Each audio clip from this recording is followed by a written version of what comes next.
इस संसार में आपको सब कुछ दिखता है, एक चीज नहीं दिखती। बताओ क्या? आपको क्या नहीं दिखता?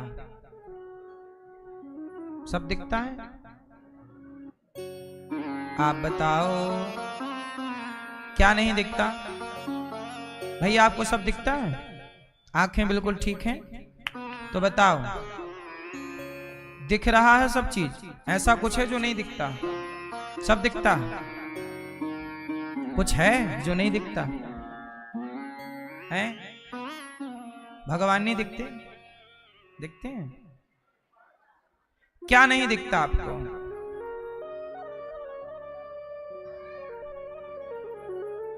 चलो, आपको सब दिखता है, अच्छी बात है। मैया आपको सब दिखता है?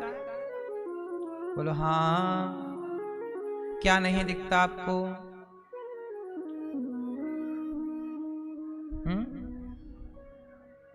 भगवान देखे आपने? दिखते हैं? नहीं दिखते ना? भगवान नहीं देखे आपने? आप पीले वाले भैया, भगवान देखे आपने? नहीं देखा?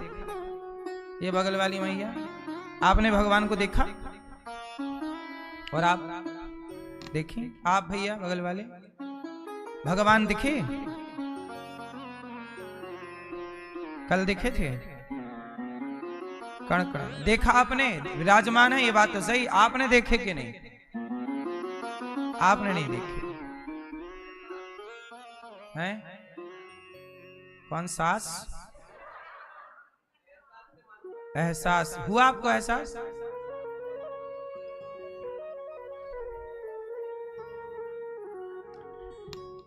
कई बार हमें लोग कहते हैं ना आपको दिखता है, पर देखो आप सबको, किस किस को दिखता है आंखों से? जिसको दिखता है वो हाथ उठा सकते हैं। जिसको दिखता है, जिसको दिखता है ना उसे भी कुछ नहीं दिखता। और कई बार जैसे कुछ नहीं दिखता उसी को सब कुछ दिख जाता है। सूरदास जी को कुछ नहीं दिखता था, पर उन्हीं को सब कुछ दिखता था। और दुर्योधन को सब कुछ दिखता था, पर उसी को कुछ नहीं दिखता था।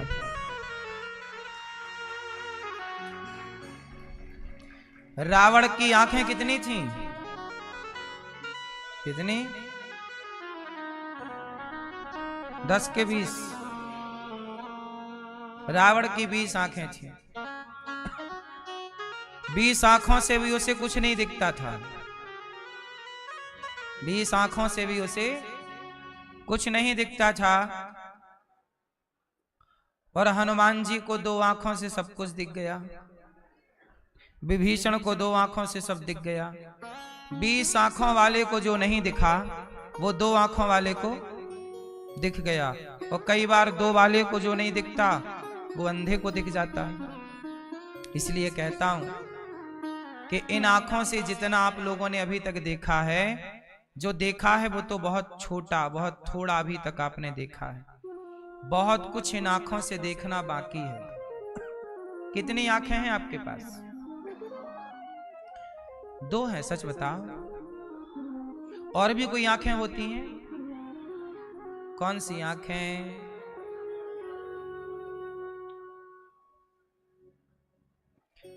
कहते हैं ना, मन की आंखें खोल। कौन सी आंखें? ये चमड़े की आंखें हैं, ये ऐसे ही हैं, ठीक है, जगत को देखने के लिए भगवान ने दे रखी हैं। इन आंखों से भी हमें क्या दिखता है? इन आंखों से हमें दिखता है कि ये अच्छा है, ये बुरा है, ये साफ है, ये गंदा है। यही तो दिखता है इन आंखों से। लेकिन जो मन की आंखें हैं ना, उन आंखों से वो दिख जाता है जो इन आंखों से नहीं दिखता। ये बात सही है कि गलत है? इसलिए कहता हूं कि जो ईश्वर है वो इन आंखों का सब्जेक्ट नहीं है। अच्छा एक बात बताओ, क्या बैक्टीरिया इन आंखों का विषय है? बोलो। वो माइक्रोस्कोप का विषय है। बिना माइक्रोस्कोप के क्या बैक्टीरिया देख पाओगे? फिर जैसे कुछ चीजें इन आंखों से देखी ही नहीं जा सकती, है ना? जो चीज सैटेलाइट से देखी जा सकती है वो डायरेक्ट इन आंखों से नहीं देखी जा सकती। देखेंगी तो यही आंखें, पर बीच में माइक्रोस्कोप चाहिए, सैटेलाइट चाहिए, दूरबीन चाहिए, है ना? ऐसे ही देखेंगी तो यही आंखें, पर इन आंखों के बीच में वो मन की आंख चाहिए। वो मन की आंख जो देख पाती है वो ये आंख नहीं देख पाती। इसलिए कहता हूं कि आप अपनी तीसरी आंख को जगाओ। शंकर जी की तीसरी आंख खुल गई। वो तीसरी आंख खुली तो कौन जला? बोलो। हाँ, जब तीसरी आंख खुली तो कामदेव जला। सच बताओ, कामदेव शंकर जी ने जलाए। आप लोगों के भीतर भी कामदेव है कि नहीं? बोलो हाँ कि ना? पराई औरत की तरफ मन जा रहा है, पराए मर्द की ओर मन जा रहा है, तो कौन बैठा है आपके अंदर? आपके भीतर भी तो कामदेव है। आपके भीतर भी क्रोध है, आपके भीतर भी लोभ है, आपके भीतर भी अभिमान, एटीट्यूड है, घमंड है। शंकर जी की तीसरी आंख खुली तब कामदेव जला। अच्छा, रावण की तीसरी वाली आंख नहीं खुली तो कामदेव के चक्कर में पड़ा और नाश कर लिया अपना, है ना? इसलिए ये दो आंखें तो खुली हैं आप लोगों की, पर तीसरी भी खोलने की जरूरत है। क्योंकि तीसरी नहीं खुली तो ये दो आंखें तो परेशान करती रहेंगी। ये दो आंखें आपको किस ओर ले जाएंगी जानते हो? दो आंख वाला कहां जा रहा है? दो आंख वाला पराई औरत के चक्कर में भाग रहा है। दो आंख वाला पराई मर्द के चक्कर में भाग रही है। बोलो हाँ। इसलिए कहता हूं तीसरी आंख की जरूरत है। वो आंख जिस आंख से आपका क्रोध समाप्त हो जाए, लोभ समाप्त हो जाए। आपके भीतर बुराइयां हैं या नहीं हैं? वो बुराइयां कैसे जाएंगी? जब आप अपने तीसरा ज्ञान का चक्षु खोलेंगे। कौन सा चक्षु? ज्ञान का। ज्ञान का, भक्ति का, वैराग्य का। और ये चक्षु खोलना कैसे होगा? आप सत्संग में आ गए हैं, 7 दिन बाद आप देखेंगे कि कथा से, सत्संग से, भागवत से आपका ज्ञान चक्षु, भक्ति का चक्षु खुल जाएगा। बस। बिल्ली के बच्चे की आंख जन्म लेते ही खुली रहती है कि बंद रहती है? बिल्ली के बच्चे की आंख बंद रहती है। फिर बिल्ली क्या करती है? 7 घर अपने बच्चे को घुमाती है, 7 जगह उसका स्थानांतरण कराती है, तब जाके बिल्ली के बच्चे की। हाँ, आप लोग भी 7 दिन की कथा सुनेंगे तो आपकी भी आंखें खुल जाएंगी। आंखें खोलने के लिए ही भागवत सुनना चाहिए। आंखें खोलने के लिए ही सत्संग करना चाहिए। और यही करने के लिए हमारी मैया श्रीमती आशा देवी, मैया कहाँ गई? ये मैया श्रीमान महेश चंद्र बांदिल जी, आप सब कथा सुन रहे हैं, मतलब आप अपने तीसरी आंख, तीसरा चक्षु खोल रहे हैं। आपके सुपुत्र कंचन अतुल बांदिल जी, अतुल जी कहाँ हैं? आशा देवी और स्वर्गीय मुन्ना लाल जी।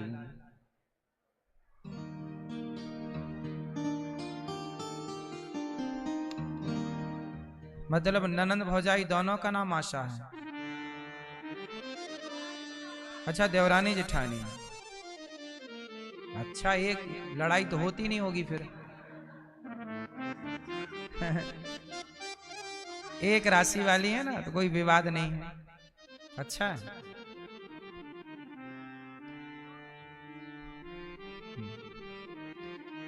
और श्री रामकली सुरेश चंद्र जी, गीता देवी ओम प्रकाश जी, सुधा देवी, राधे श्याम जी और समस्त बांदिल परिवार मृगपुरा वाले मुरैना मध्य प्रदेश से आप आए। आप सभी यजमान परिवारों का बहुत बहुत स्वागत, वंदन, अभिनंदन। सब पर भगवान की कृपा बनी रहे, यही मंगल कामना। कथा की गंगा में हम डुबकी लगाएं। आज से यहाँ भागवत जी के पोथी पाठ भी बैठे हैं। पोथी पाठ कराने वाले सभी यजमान परिवारों का खूब खूब स्वागत, वंदन, अभिनंदन। आप लोग ने इस मार्गशीर्ष माह में कथा का आयोजन कराया है, पोथी पाठ कराए हैं। जो व्यक्ति भागवत सुनता है उसके पितरों की सदगति जरूर होती है। पितरों की सदगति चाहते हो, पितृ दोष से मुक्ति चाहते हैं तो भागवत जरूर सुनना चाहिए। इसे अगहन भी कहते हैं। ये कौन सा महीना चल रहा है? अगहन। अघ मतलब क्या होता है? अघ मतलब पाप होता है। जो पाप का हनन करे, मतलब पाप को समाप्त करे, वो माह अगहन है। भगवान कृष्ण 12 महीने में अगहन को कृष्ण का स्वरूप माना गया है। अगहन कौन है? माना कृष्ण ही है। इसलिए आप लोग बड़े पावन पवित्र महीने में भागवत जी का आयोजन करा रहे हैं। अभी 26 तारीख से 26 नवंबर से ब्रजमंडल की 84 कोस की परिक्रमा होगी। जिसको भी 84 कोस की यात्रा में चलना है नाम लिखा सकते हैं। आगामी भागवत जी के पोथी पाठ 4 दिसंबर से 10 दिसंबर होंगे। आप भी अपने पितरों पूर्वजों के नाम से भागवत जी के पोथी पाठ करा सकते हैं। जो आए हैं यजमान परिवार, सबका बहुत बहुत स्वागत कि आपने अपने पितरों के लिए इतना बड़ा आयोजन कराया, पूर्वजों के लिए। भागवत की कथा आप लोग सुन रहे हैं और भागवत से ही हमें ज्ञान, भक्ति, वैराग्य 3 की प्राप्ति होती है। भागवत किसने सुनाई, किसको सुनाई, आपको ये विदित है, ज्ञात है?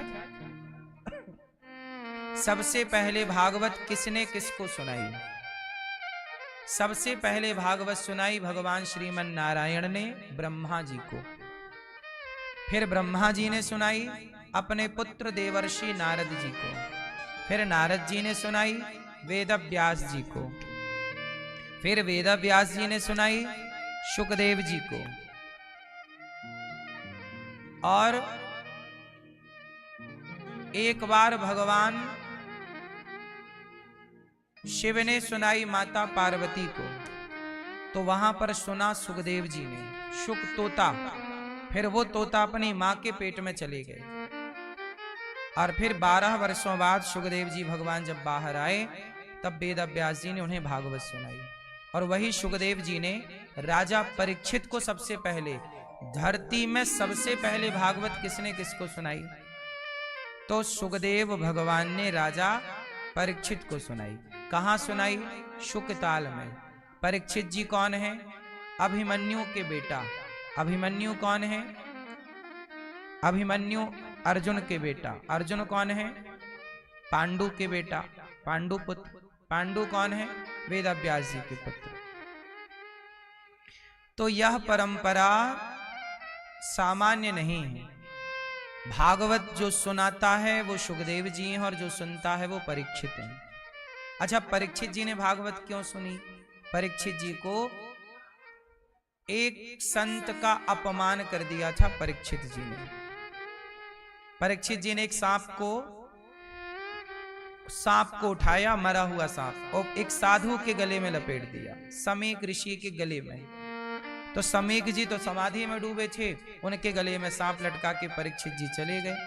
समीक जी के पुत्र का नाम था श्रृंगी। तो श्रृंगी ऋषि को खबर लगी कि मेरे पिता का अपमान एक राजा से हुआ। और वो राजा कौन है? परीक्षित। तो समीक जी ने, श्रृंगी ऋषि ने कहा कि परीक्षित तुम राजा हो और राजा का धर्म है कि वो साधु संतों का सम्मान करे, और आप सम्मान की जगह एक साधु के गले में सांप लटका के चले गए। अच्छा, अब सवाल ये खड़ा हुआ कि राजा परीक्षित ने आखिर इतने पढ़े लिखे, इतने समझदार, भगवान कृष्ण की बहन है सुभद्रा है, सुभद्रा के पुत्र अभिमन्यु हैं और अभिमन्यु के बेटे परीक्षित हैं, मतलब ये भगवान के वंश से जुड़े हुए हैं। इतना पवित्र वंश वाला व्यक्ति, इतना धर्मात्मा राजा परीक्षित जी बहुत धर्मात्मा थे। इनके राज्य में कोई चोरी नहीं, कोई डाका नहीं, कोई शराब नहीं, कोई मांस नहीं, कोई चरित्रहीन तो कुछ भी नहीं था, बड़े पवित्र राजा थे। अब सवाल खड़ा हुआ कि इतना पवित्र राजा, इतना समझदार राजा, आखिर कोई समझदार व्यक्ति, देखो 2 कौड़ी का व्यक्ति साधु संतों का अपमान करता है तो समझ में आता है कि तो मूर्ख है, क्यों? लेकिन एक समझदार व्यक्ति वो भला साधु संतों का अपमान क्यों करने लग गया? क्यों? जो सदा साधुओं के पांव धोता है, सदा संतों की आरती उतारे, आज क्या उसके मन में आई, परीक्षित जी के मन में ऐसा क्या आया कि उन्होंने एक साधु का अपमान कर दिया? अच्छा, परीक्षित जी ने संत का अपमान क्यों किया आप जानते हैं?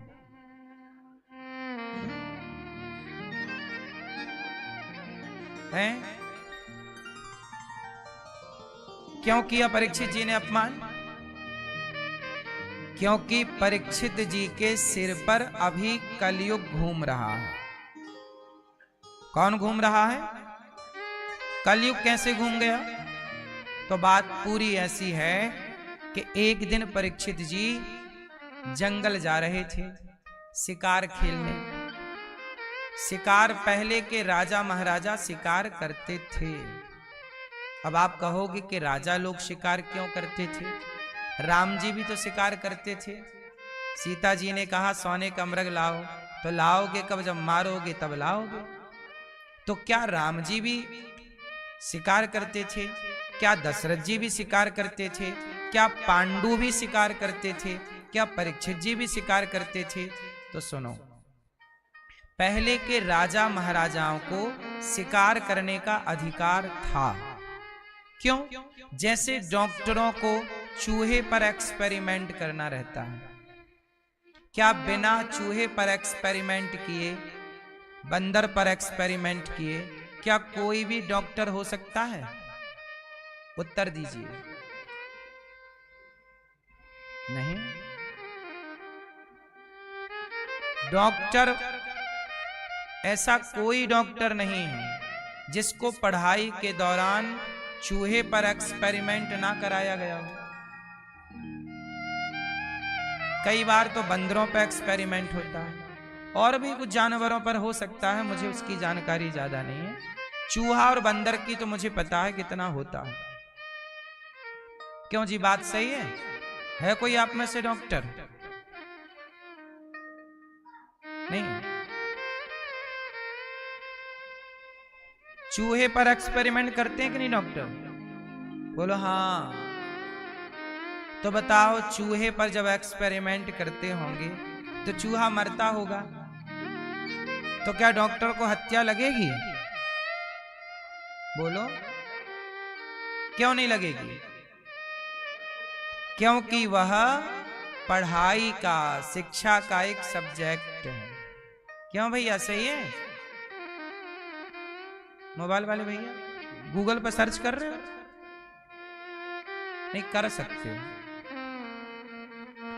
सुनो ध्यान से, जैसे डॉक्टर चूहे पर एक्सपेरिमेंट करते हैं, ऐसे पहले जमाने के राजा शिकार करते थे।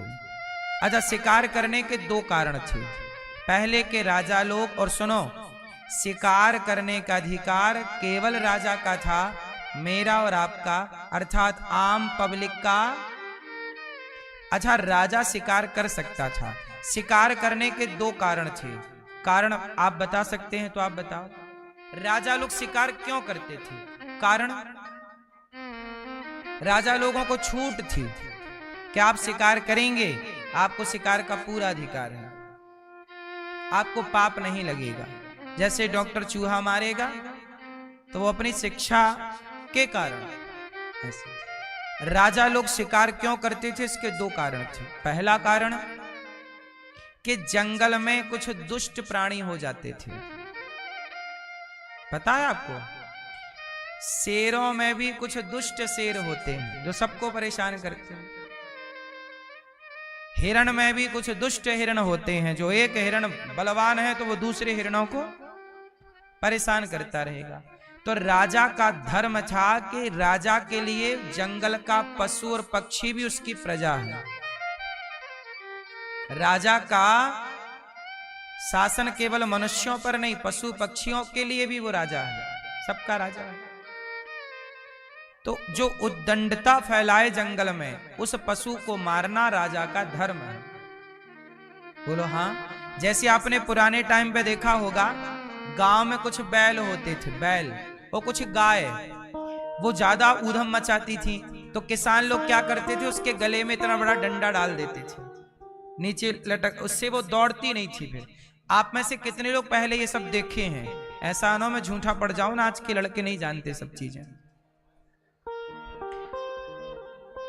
गले में क्या डाल देते हैं, इतना बड़ा डंडा। इससे क्या होता है कि वो गाय उधम मचाती है, कुछ बैल उधम मचाते हैं। तो जो गाय और बैल ऊधमी हो जाते हैं, मस्ती करने वाले, मार दिया किसी को, है ना, उन पे किसान शासन करते हैं। शासन मतलब उसे अपने वश में रखने के लिए उसके गले में इतना मोटा डंडा डाल देते हैं ताकि उसकी रफ्तार कम हो, धीरे धीरे चले ऐसे। क्योंकि उद्यमी है ना, शरारती, इसलिए। आपने देखा होगा दुल्हा दुल्हन, घोड़ा घोड़ी पे जो दुल्हा बैठ के जाता है, उस घोड़े के ना आंख में पट्टी बंधी होती है ऐसे। बोलो हाँ। क्यों? क्योंकि आंखों में पट्टी नहीं बांधेंगे, वो यहां वहां देखेगा तो ज्यादा भागेगा, वो कंट्रोल में नहीं हो सकता। वो कंट्रोल में आए, इसलिए ये सब चीज का कारण है। अब कारण ना जानने से आप कुछ भी समझ सकते हैं। तो पहले के जंगल में कुछ जंगली जीव भी उद्दंड होते थे, उन उद्दंड जीवों को मारना राजा का अधिकार था। पहला कारण तो ये। दूसरा कारण, राजा शेर को मारता था और हिरण को। दो चीजों को आपने सुना होगा। शेर इसलिए मारता था कि प्रजा, जब राजा शेर को मारता तो प्रजा को राजा पर भरोसा होता कि हमारा राजा बलवान है, शेर को मार सकता है, तो दुश्मन से हमारी रक्षा करने योग्य राजा है। तो पब्लिक का विश्वास जीतने के लिए उसे शेर को मारना पड़ता था। हिरण को क्यों मारता? हिरण को वही मार सकता है जो निशानेबाज है। बोलो हाँ। हिरण तो यूं भागता है ना, चुटकी में, इतनी देर में तो भाग गया। हिरण को जो मार सकता है वो निशानेबाज ही होगा, तीरंदाज। तीरंदाजी, यदि तीर आप चलाना जानते, इससे प्रजा को यह विश्वास होता था कि हमारा राजा निशानेबाज है, ये दुश्मन को मार सकता है। जो हिरण को नहीं मार सकता वो दुश्मन को भी, क्योंकि हिरण प्रत्यक्ष भाग रहा है, ऐसे दुश्मन भागता, तो उसे मारना है। तो राजा इसलिए शिकार करते थे। तो शिकार करने का मैंने केवल कारण बताया। राम जी क्यों शिकार करते? राम जी भी राजा हैं। पांडु क्यों शिकार करते? पांडु भी राजा हैं। दशरथ जी क्यों शिकार करते? दशरथ जी भी राजा हैं। तो राजाओं के लिए शिकार की बात लिखी है, आम पब्लिक के लिए नहीं है। मेरा और आपका अधिकार नहीं। अब मैं चलता हूं आगे। राजा परीक्षित जी एक दिन जंगल शिकार खेलने आए। अब कहानी यहां से स्टार्ट होती है, कथा ध्यान पूर्वक सुनिए। एक दिन की बात है, राजा परीक्षित जी जंगल आए शिकार खेलने के लिए, लेकिन वहां पर शिकार विकार तो हुआ नहीं। एक गाय और एक बछड़ा मिल गया। एक गाय और एक बछड़ा। गाय बूढ़ी थी और बछड़ा उसका बच्चा गाय का। दोनों थोड़ा वृद्ध ही थे, बछड़ा भी बूढ़ा ही था। और दोनों को एक काला सा आदमी मार रहा था, लात। गाय को लात मार रहा था और बछड़े को भी लात मार रहा था। वहीं से राजा परीक्षित जी का गुजरना हुआ। परीक्षित जी ने पूछा कि आप गाय को क्यों मार रहे हैं, बछड़े को क्यों मार रहे हैं? तो उस काले व्यक्ति ने कहा, परीक्षित जी ने कहा तुम कौन हो? कहा कि मैं कलयुग हूं। परीक्षित जी ने कहा आप कलयुग हो? हाँ। तो गाय को क्यों मारते हो? कलयुग बोला जहां गाय की सेवा है, गाय है, वहां मैं रह नहीं पाता, इसलिए गाय को मार के हटा रहा हूं। राजा परीक्षित जी ने कहा तुम गाय को मार रहे हो लात से? अभी निकल जाओ मेरे राज्य से वरना तुम्हारी हत्या कर दूंगा। तलवार निकाल ली। कलयुग डर गया। कौन डर गया? कलयुग। कलयुग बोला महाराज मैं कहां जाऊं, जहां जाता हूं आपका शासन है, कहीं आप से दूर जा नहीं सकता, कहां जाऊं? परीक्षित जी ने कहा अभी निकल जाओ राज्य से। महाराज सारा चारों तरफ आपका ही राज्य है, कहां जाऊं? महाराज मैं बहुत बुरा हूं पर मुझ में एक अच्छाई है। अच्छा आप लोग बताओ कलयुग बुरा है कि अच्छा है?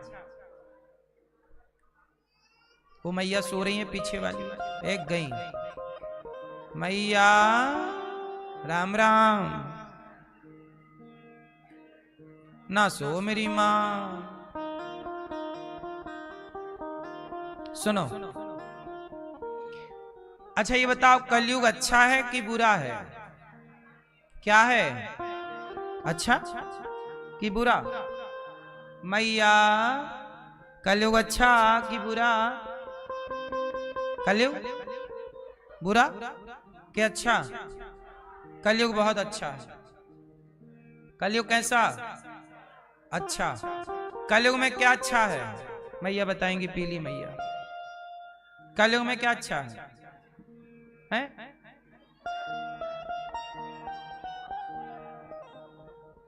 याद बहुत आती है कलयुग में। किसकी? भगवान की याद बहुत आती है कलयुग में। क्यों? सतयुग में नहीं आती होगी इतनी याद। सही है, सही है। पीछे वाली मैया बताएंगे कलयुग में क्या अच्छा है। हाँ भगवान की कथा मिल रही। कलयुग में कितना अच्छा, देखो मोबाइल चल रहा मस्त, कथा में भाई मस्त चल रहा मोबाइल, दे आगे रख लिया मोबाइल, चल रहा इंस्टाग्राम। हाँ आ गया मुन्नी बदनाम हुई।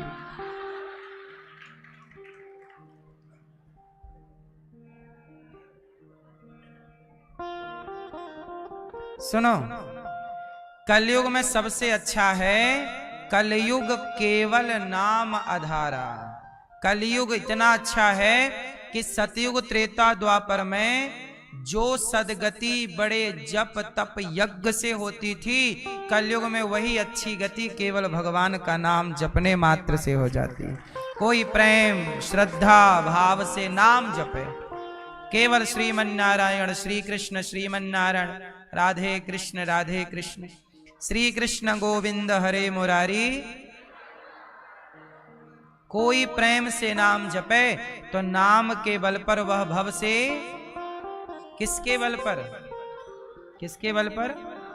ये कलयुग है। कलयुग में ये अच्छाई है कि कलयुग में नाम बड़ा प्रभावी है। अजामिल जैसा पापी नाम लेके तर गया, बड़ा पापी था। आप जानते हो अजामिल को? क्यों भाई आप जानते हो अजामिल को? भाई आप जानते हो? आप जानते हैं अजामिल को?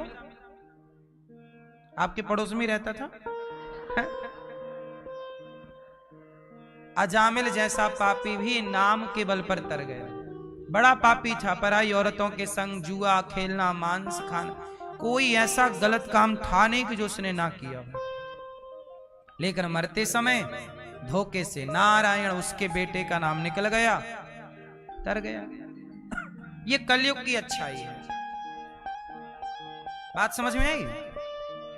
इसलिए आपसे मेरी हाथ जोड़ के विनती है, काम करो पर चलता रहे भीतर श्रीमन नारायण राधे कृष्ण श्री कृष्ण गोविंद हरे मुरारी, हे नाथ नारायण सीताराम हरि हरि हरि बोल, हरि शरणम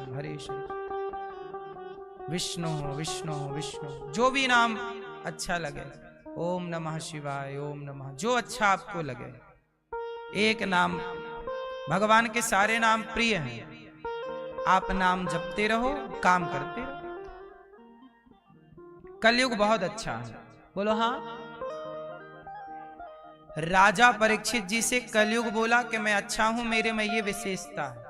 तब राजा परीक्षित जी से बोला कलयुग कि देखो मेरे में ये विशेषता है ना, अब मुझे रहने की कोई जगह दे दो, आप कोई स्थान दे दो। परीक्षित जी दयावान थे, उन्होंने कहा ठीक है, यदि तुम में विशेषताएं हैं, अच्छी चीजें हैं, तो मैं तुम्हें रहने के 4 कमरे बनवा के देता हूं।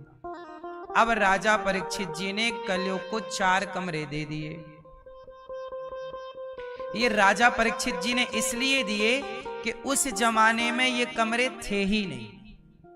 क्या पता था परीक्षित जी को कि आजकल ये कमरे घर घर हो जाएंगे। कौन से कमरे थे? द्यूतम पानम स्त्रियः सूना यत्रा धर्मश्चतुर्विधा। कलयुग कहां कहां रहता है, परीक्षित जी ने निवास दे दिया। रहो, कहां रहो? द्यूतम। द्यूतम मतलब, द्यूतम मतलब जुआ। जुआ किसी भी तरह का हो सकता है, ताश का जुआ, क्रिकेट का जुआ, आजकल क्रिकेट में जुआ होता है, और मोबाइल पर बहुत सारे ऐप आ गए हैं आजकल, ये सब जुआ है। तो द्यूतम जुआ। कलयुग कहां रहता है? जहां जुआ है वहां कलयुग है। इसलिए कृपया विनती है, जुआ ना खेलें। क्या ना खेलें? खेलेंगे तो हमारा कुछ ना बिगड़ेगा। किसका बिगड़ेगा? आपका स्वयं का बिगड़ना है। आप खेलते हैं जुआ क्या ये भैया? खेलते हो क्या? ताश नहीं, ये पीछे वाले भैया क्या खेलते हो? मर्डर मार देते हैं भक्तों का। भक्तों का नाम मर्डर कब से हो गया? पत्तों का। तो ये बुढ़ापे में गेम खेलते हैं? अब बताओ हैं? तो कलयुग आपके खोपड़ी में है।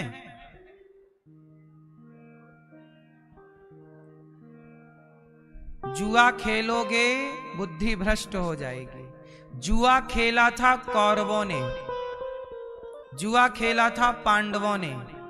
कौरवों ने जुआ खेला तो सर्वनाश हुआ, पांडवों ने जुआ खेला तो 12 साल का वनवास, 1 साल का अज्ञातवास। ये जुआ के कारण हुआ। द्रौपदी के कपड़े क्यों उतारे गए? जुआ के चक्कर में। जुआ ना होता तो द्रौपदी का अपमान। सोचिए कितना बुरा है। इतिहास हमारा दर्पण है। मैया शोर ना करो मेरी मां, चुपचाप रहो। इतिहास हमारा क्या है? दर्पण है। इतिहास देख कर भी नहीं सीखे और नहीं सुधरे तो फिर इससे बड़ी मूर्खता क्या हो सकती है? सही है? जुआ खेला कौरवों ने, सर्वनाश हुआ। तेरा क्या होगा रे कालिया?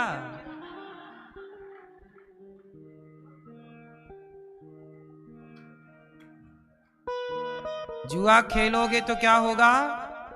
सर्वनाश।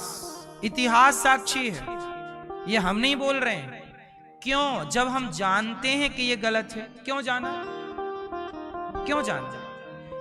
इतिहास में ये घटना घट चुकी है ना, आप समझ रहे हो ना, फिर क्यों? इसे तो जानकर कुल्हाड़ी मारना बोलेंगे पांव में। मैं जानता हूं कि जुआ खेलना गलत है, फिर भी मैं जुआ खेलूं तो मेरा नुकसान तो होगा। बोलो हाँ। द्यूतम, जुआ ना खेलिएगा। बोलो हाँ। तो अब ना खेलना भैया जी, हैं? पक्का वादा? सही नहीं खेलोगे? पक्का? खाओ मां कसम। मनी चली गई तो क्या हुआ, खाओ मां कसम के जुआ नहीं खेलेंगे, नहीं खेलोगे, अब नहीं करोगे मर्डर।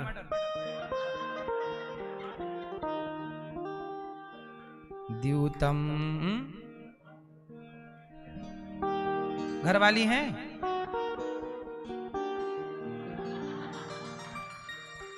मैया आपकी कसम खा रहे हैं, अब नहीं खेलेंगे, वो समझदार हैं। द्यूतम इतिहास उठाना जुआ का, जिन जिन ने जुआ खेला है, कितने लड़के बर्बाद हो गए जुआ खेल के। 10 लाख का कर्जा हो गया, 5 लाख का कर्जा हो गया, लाख का कर्जा, किसी के 50 लाख भी बर्बाद हो गए जुआ के चक्कर। क्यों? जो गलत है मतलब गलत। देखो गलत को आप कितना भी नीम में कितना भी शहद लगाओ, वो रहेगी कड़वी ही। जुआ को कितना भी तुम सही बताओ, सही समझो, लेकिन रहेगा वो जो गलत है उसे गलत ही कहो। जुआ गलत है मतलब गलत। क्यों? बात सही है गलत है। द्यूतम कलयुग का दूसरा ठिकाना है पानम। क्या है भैया? पानम। पानम मतलब शराब, मदिरा, दारू। शराब ना पीजिएगा। आप में से कोई पीता है क्या? कौन पीता है? सब पीते हैं। आप पीते हो? पीले वाले भैया सही। और ये भैया आप वाले मूछ वाले नहीं पीते, सही। हाँ, और आप भैया, आप जी, आप पीते हो शराब? रोज पीते हो? कभी कभी? कभी कभी। कैसी लगती है पीने में? हैं? मीठी, खट्टी, कड़वी? तो काहे पीते हो? हैं?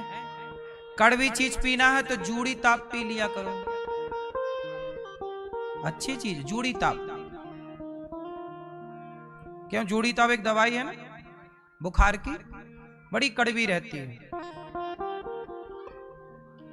शराब पीने से फायदा है? काहे पीते हो? अच्छे, शराब पीने से कोई फायदा है फिर क्यों पीते हो? उत्तर दो। जब फायदा नहीं है, स्वाद भी अच्छा नहीं है, क्यों पीते हो? हैं?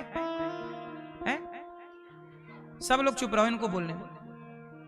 कभी कभार आपका विवाह हो गया, पत्नी को ही पिलाते हो और बच्चों को? क्यों? बेटा है, बेटी है, बेटा है, उसको भी देते हो शराब, थोड़ी सी चम्मच में दिया करो। कभी कभी उसे भी, आप भी तो कभी कभी पीते हो, कभी कभी उसके लिए भी ले आया करो। ले बेटा आज तेरे लिए लाया हूं पौआ, पी। अच्छा, शराब पीना सही है? शराबियों का तो नहीं आया फोन? ये बताओ आप पियोगे कि नहीं शराब? शराब नहीं पियोगे? शराब पीना सही है कि गलत है? गलत है ना? तो अब आप पक्का वादा करो कि शराब नहीं पियोगे। शराब पी के कितने लोग बर्बाद हो गए। मिला क्या? किडनी और खराब हो गई, लीवर और खराब हो गया, घर के जेवर गहने और बिक गए। आपकी तरक्की में बाधा है शराब। सही है कि गलत है? दोस्त यारों के बीच में बैठ के पीते हो कभी कभी। ये दोस्त यार तो चाहते ही हैं कि तुम शराबी बन जाओ। दुनिया आपको बिगाड़ना चाहती है। अच्छा एक बात बताओ, जो आपको शराब पिलाता है वो आपके लिए सही सोच रहे हैं, या जो आपसे कहते हैं भैया शराब ना पियो, वो आपके शुभ चिंतक हैं? आपका शुभ चिंतक कौन है? जो पिला रहे हैं वो, या जो मना कर रहे हैं वो? तो हम आपके शुभ चिंतक हैं कि नहीं? और आपके वो दोस्त जो आपसे कहते हैं यार पी लो क्या होता है, ये दोस्त नहीं है, ये दुश्मन है। किसी का बिगाड़ना हो उसे शराबी बना दो, खत्म हो जाएगा। किसी को पीक पे तरक्की कर रहा है, शराबी बना दो, नीचे आ जाएगा। सही है कि गलत है? लेकिन आप कभी किसी को शराब ना पिलाना, किसी को उठते हुए को गिराना मत। आपके जो दोस्त आपको शराब पिला रहे हैं वो सब चाहते हैं कि आप तरक्की ना करें, नीचे रहें, क्योंकि असफल व्यक्ति कभी नहीं चाहेगा कि आप सफल हों। वो चाहेगा मैं असफल हूं, तुम भी मेरी तरह रहो। सफल व्यक्ति ही आपको सफलता देखना चाहेगा, सफल देखना चाहेगा। असफल व्यक्ति कभी आपको सफल होने क्यों देगा? वो अपने दृष्टिकोण से आपको देखेगा, अपने नजरिए से देखेगा और अपनी जगह ही आपको देखना चाहेगा कि मैं यहां हूं, तुम भी यहीं रहो, तुम आगे ना जाओ। और ये बात सबके लिए हम बोल रहे हैं। आपका कोई दोस्त आपको शराब पिलाए, वो आपका सबसे बड़ा दुश्मन है। क्यों जी? बात सही। चलो, दोस्त किसे कहते हैं? जरा दोस्त की परिभाषा आप दो। दोस्त किसे कहते हैं? मित्र। देखो, चुप रहिएगा, सब लोगों से मेरी विनती है। मैं हर बात 1-1 करोड़ की बता रहा हूं आपको, समझ नहीं आए वो आपका अपना विषय है, लेकिन बात सारी 1-1 करोड़ की है। बोलो हाँ। तो बताओ, मित्र किसे कहते हैं? बुरे वक्त में काम आए वो मित्र है। जैसे शराब पीने का मन है और लेके बोतल आ जाए, हैं? मित्र किसे कहते हैं? मित्र किसे कहते हैं? मित्र किसे कहते हैं? बुरे वक्त में काम आए वो तो मित्र है। ये तो है ही परिभाषा, इससे कोई नकार नहीं रहा है। जो ना मित्र दुख हों ही दुखारी, तेना ही विलोकत पातक भारी। ये तुलसीदास जी लिख रहे हैं, राम जी कह रहे हैं सुग्रीव को कि मित्र तू मेरा मित्र। लेकिन एक परिभाषा सुनो, याद कर लेना ये परिभाषा। मित्र किसे कहते हैं?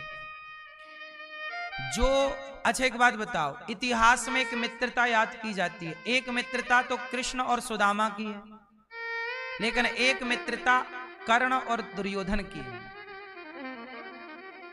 कर्ण और, अच्छा ये बताओ, कर्ण और दुर्योधन की मैं बात करूं यहां पर, कर्ण और दुर्योधन की मित्रता, ये मित्रता सही है कि गलत है? कर्ण ने दुर्योधन का साथ दिया, मरते वक्त तक साथ दिया। बताओ, कर्ण सही है कि गलत है? हैं? कर्ण सही है या गलत है? बस इतना सा प्रश्न है, बोलो। कर्ण ने मित्र का साथ दिया, अब बताओ सही है कर्ण की गलत है? मैया क्या बोलती तू? क्या है कर्ण?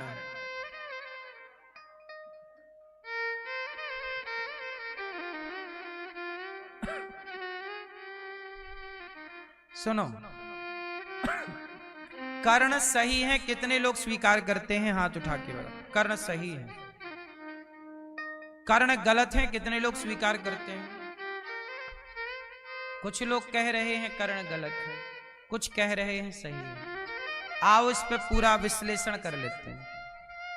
बिना विश्लेषण के बात समझ में नहीं आएगी। भैया समझ में आए इसके लिए सुनना पड़ेगा। कर्ण बहुत अच्छे मित्र हैं, सही है, परंतु कर्ण ने साथ किसका दिया? दुर्योधन का। अच्छा, दुर्योधन की सभा में जब द्रौपदी के कपड़े उतारे जा रहे थे, उस समय कर्ण भी वहां मौजूद थे। मित्र किसे कहते हैं? मैं परिभाषा में कर्ण का नाम रख रहा हूं। कर्ण जानते थे कि द्रौपदी के कपड़े उतारना गलत है, पर कर्ण ने दुर्योधन को रोका क्यों नहीं? कर्ण ये कह सकते थे कि मित्र, एक नारी को सभा में निर्वस्त्र करना धर्म नहीं। अरे मित्र उसे कहते हैं जो गलत से मित्र को रोके। आपका मित्र आप गलत कर रहे हैं तो आपका मित्र ये नहीं कि तू गलत कर रहा है तो चल मैं भी तेरा साथ दूं। जो गलत में रोके और सही में साथ दे वो मित्र है। मित्र का मतलब ये नहीं कि तू बलात्कार कर रहा है, चल मैं भी करता हूं तेरे साथ, ये मित्रता नहीं है। मित्रता तो ये है, आप जानते हो कि मेरा मित्र गलत चला गया, गलत रास्ते पर है, उसको सही करना, मोटिवेट करना। भाई तू गलत जा रहा है यार, तू शराब क्यों पीने लग गया, तू गांजा क्यों पीने, तू गलत है, ला हाथ पकड़ के जो निकाल ले गलत से, वही ना मित्र है। मित्र का मतलब ये नहीं कि तू गांजा पीता है तो चल मैं भी तेरे साथ पीऊं, तू शराब पीता है तो चल मैं भी पीऊं, नहीं, ये मित्रता नहीं, ये मूर्खता है। ये मित्रता की पहचान, मित्रता का, मित्र का धर्म बोलो। इसलिए मेरी आपसे विनती है कि पहले ये जानना बहुत जरूरी है कि मित्र कौन है। हम लोग सबको मित्र मान लेते हैं, सब मित्र नहीं है। कैकई ने मंथरा को अपना गुरु मान लिया, तू तो हमारी गुरु है। सब गुरु नहीं हो सकते, सब मित्र नहीं हो सकते। यदि आपने सबको गुरु मानकर मंथरा जैसों से भी सीख लिया और मंथरा जैसों की सलाह ले ली, तब तो लुटिया डूब जाएगी। कर्ण चाहते तो महाभारत रोक सकते थे, कैसे? भगवान कृष्ण समझाने गए कि दुर्योधन पांडवों को 5 गांव दे दो, युद्ध नहीं होगा। बोला हाँ, गए थे ना भगवान कृष्ण, गए पांडवों को 5 गांव दे दो, युद्ध नहीं लड़ना भाई, गलत है। क्यों मारा काटी करें, क्यों तुम्हें मारूं, क्यों मैं मरूं, गलत है। दुर्योधन इतना दुष्ट कि भगवान कृष्ण की बात नहीं सुनी।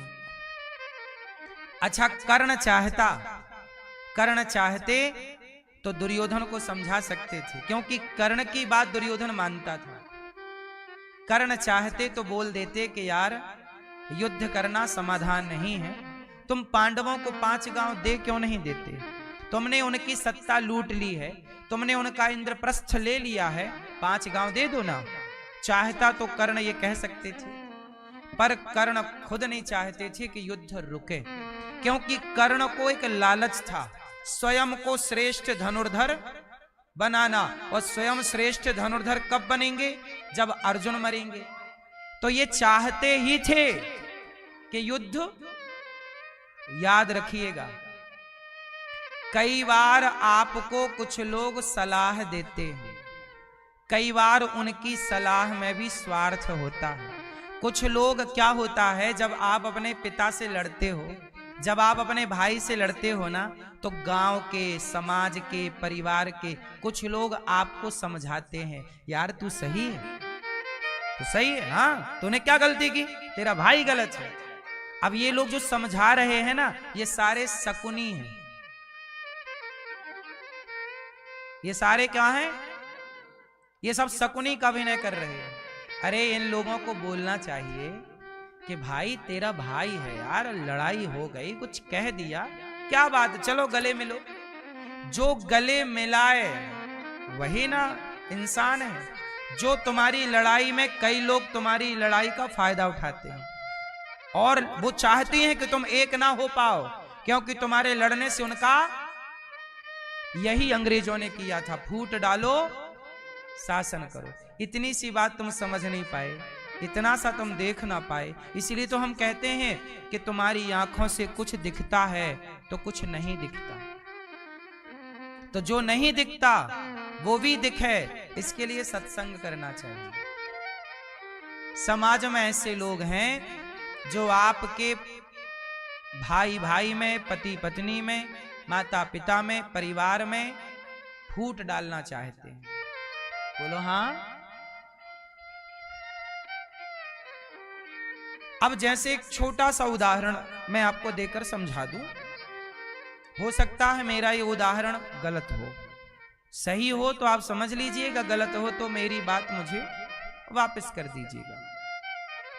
जैसे पति पत्नी की हुई लड़ाई, एक उदाहरण दे रहा हूं मैं आपको, सिर्फ पति पत्नी की लड़ाई हुई, जरा सी बात थी, पत्नी चली जाती है मायके, और मायके में माँ बोलती है, पिता बोलते हैं, भाई पूछता क्या हुआ, वो बोलती है मेरा तो सम्मान नहीं है ससुराल में, सास ने तो ऐसा बोल दिया, ससुर ने ऐसा कह दिया और पति ने ऐसा कह दिया।